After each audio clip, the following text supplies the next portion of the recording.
옥스포드 이코노믹스의 예측대로라면 캐나다의 집값은 향후 2년 동안 크게 하락할 것입니다. 코로나19 팬데믹으로 인해 치솟았던 집값 상승분이 어느 정도는 진정될 것으로 보입니다.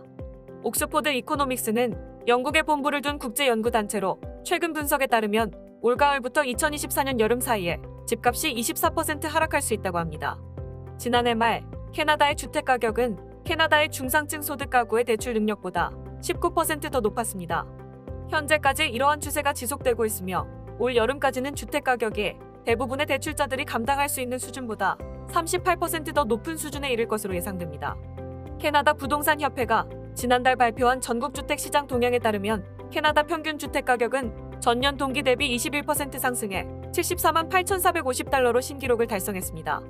보고서는 주택시장이 상승하다 한계에 도달하면서 올해가 끝나기 전에 스스로 붕괴될 것으로 판단하고 있습니다. 집값 하락을 이끄는 또 다른 요인은 캐나다 은행의 금리 인상입니다.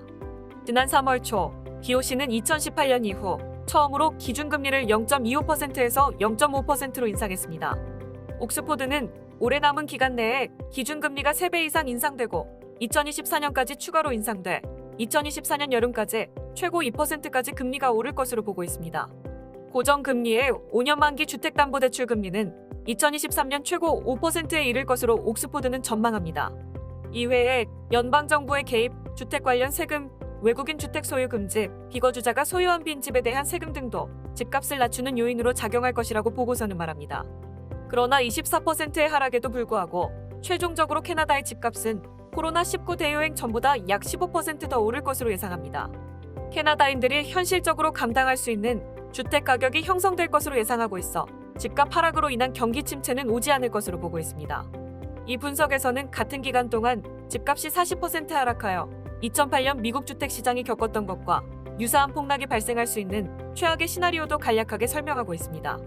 이 시나리오가 잠재적 금융위기에 대한 조건을 만들어낼 수 있지만 가능성이 매우 낮다고 강조합니다. 이번 보고서에서는 주택가격이 2028년까지 가계의 대출 능력과 잘 일치할 것이라고 전망했지만 캐나다 전체가 같은 영향을 받을 것으로 보이지는 않습니다. 캐나다는 3년 동안 120만 명의 이민자를 받겠다고 발표했는데 대부분의 이민자들이 밴쿠버와 토론토에 집중되어 이 두 도시의 주택시장 경색에 기여하고 있다는 점도 주목해봐야겠습니다.